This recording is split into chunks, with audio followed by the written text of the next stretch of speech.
어제 원주에서 확진 판정을 받은 이태원 방문 대학생의 접촉자들이 모두 음성 판정을 받았습니다. 원주시에 따르면 확진자의 접촉자는 모두 가족 4명을 포함해 11명으로 검사 결과에서 이들이 모두 음성으로 확인됐습니다. 현재까지 집계된 도내 이태원 방문자는 모두 658명으로 이 가운데 확진자는 1명이고 541명이 음성 판정을 받았으며 112명이 검사 진행 중입니다. 방역당국은 이번 주말까지를 이태원 클럽 집단 감염의 분수령으로 보고 방문자는 신속하게 검사를 받아달라고 당부했습니다. 강원 디지털 헬스케어 사업의 핵심인 원격 의료 실증 사업이 이달 말부터 본격적으로 시행됩니다. 실증 사업 시행 시점이 다가온 데다 코로나19의 영향으로 원격 의료의 필요성이 높아졌기 때문입니다. 보도에 정다혜 기자입니다.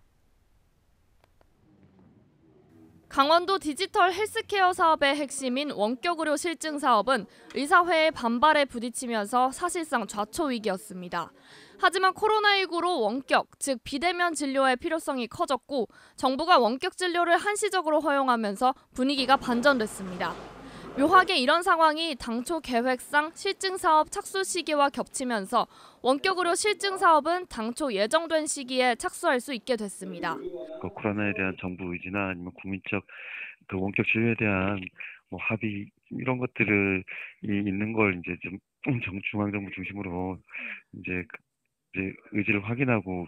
중소벤처기업부는 지난 13일 규제특례 등 심의위원회를 열고 사업에 필요한 1차 병원 7곳과 원격의료 전문기업 2곳, 대학 4곳을 추가 지정했습니다.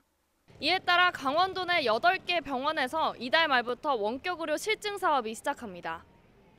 실증 기간 동안에는 원격 진료에 참여하는 고령, 만성 질환자들에게 참여 기업이 제작하는 고혈압 측정기 등 원격 진단 장비가 무료로 제공됩니다. 연세, 강원, 강릉, 원주, 한림까지 대학 4곳도 참여해 대조봉과 오진 건수 등을 수집해 실증 사업 기간 동안 유의미한 변화가 있었는지 검증합니다. 의료 민영화나 오진 가능성 등을 이유로 반발하는 의사회의 목소리가 여전하고 참여 병원들도 병원 이름이 공개되는 걸 꺼리고 있지만 전면 거부를 했던 이전과 달리 원격 모니터링 등 일부 부분에 대해 찬성하는 목소리도 조금씩 나오고 있습니다. 원격 진료까지는 아니더라도 현재 원격 모니터링은 한번 시도를 해보고 그래서 실제 현장에 적응해보고 여기에서 이제 의학적으로 어느 정도 큰 장점이나 단점이나 그것을 파악하는 게 중요하다고 생각을 하거든요.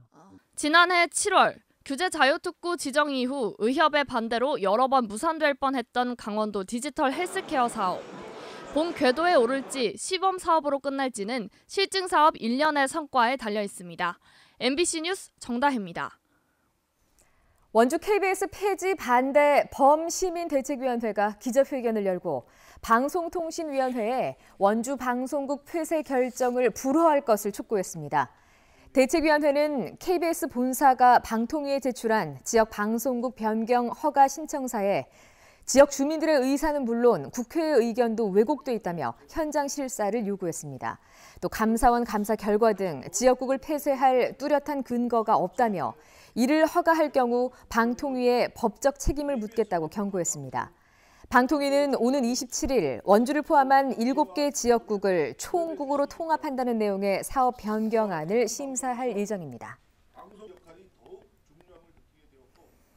지난해 원주 중앙시장 화재 이후 재래시장 재건축 논의가 시작됐지만 아직 이렇다 할 진척을 보이지 못하고 있는데요.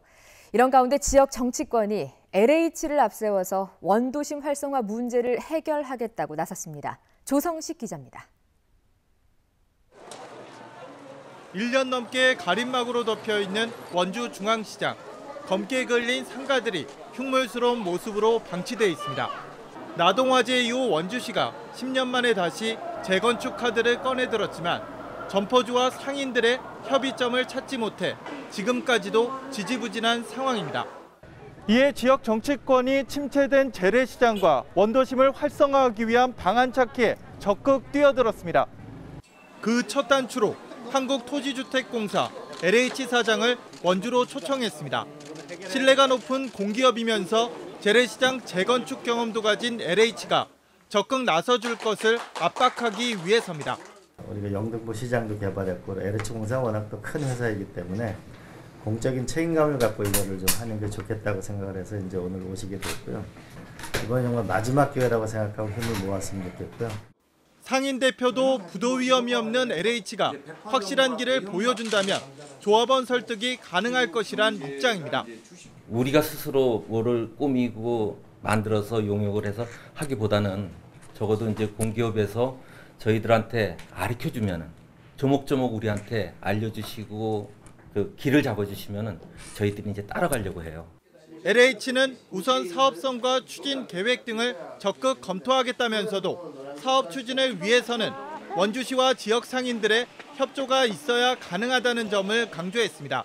지역의 의견을 좀 수렴해서 저희들이 최대한 사업 모델을 만들어내고 중앙정부의 지원을 좀 받아서 사업이 저희들 역할이 할 수 있으면 최대한 노력을 다하도록 하겠습니다.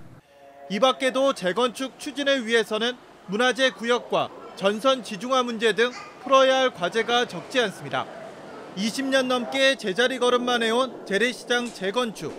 정치권의 해결 의지가 LH까지 불러들이면서 추진 가능성에 대한 기대감을 키우고 있습니다. MBC 뉴스 조성식입니다.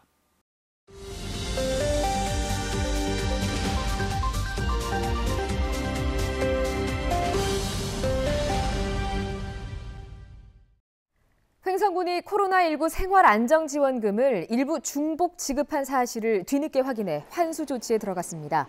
횡성군에 따르면 지난달 중순 강원도 지원으로 기초연금 수급자와 한부모 가족 등 저소득층에 가구당 40만 원을 지급하는 과정에서 이미 국가 지원금을 받은 147명에게 5,600여만 원이 중복 지급됐습니다. 횡성군은 다른 지원금을 지급하는 과정에서 뒤늦게 중복 지급 사실을 알게 돼 해당 가구에 반납 고지서를 발송하고 6월 말까지 반납해 줄 것을 요청했습니다. 정부에 이어 원주시도 자체 긴급 재난지원금 지급을 위한 온라인 사전 접수를 오는 18일부터 받습니다.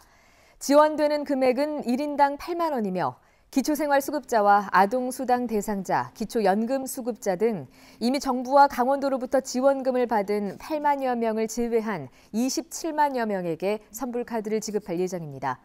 선불카드는 다음 달 1일부터 8월 18일까지 주소지 행정복지센터에서 수령 가능하며 사용 불가 업종은 정부 지원금과 같고 오는 8월 31일까지 원주 지역에 한해 사용할 수 있습니다. 코로나19로 인한 학부모 부담을 덜기 위해 도내 고등학교 1학년의 2분기 수업료가 전액 감면됩니다. 강원도 교육청은 올해 무상교육이 적용되지 않는 고교 1학년생이 내야 할 분기당 최대 23만 원인 수업료와 학교 운영 지원비를 지원한다고 밝혔습니다. 이번 조치로 34억 4천여만 원이 감면되며 공사립 구분 없이 모두 지원됩니다. 뉴스데스크 원주를 마칩니다. 고맙습니다.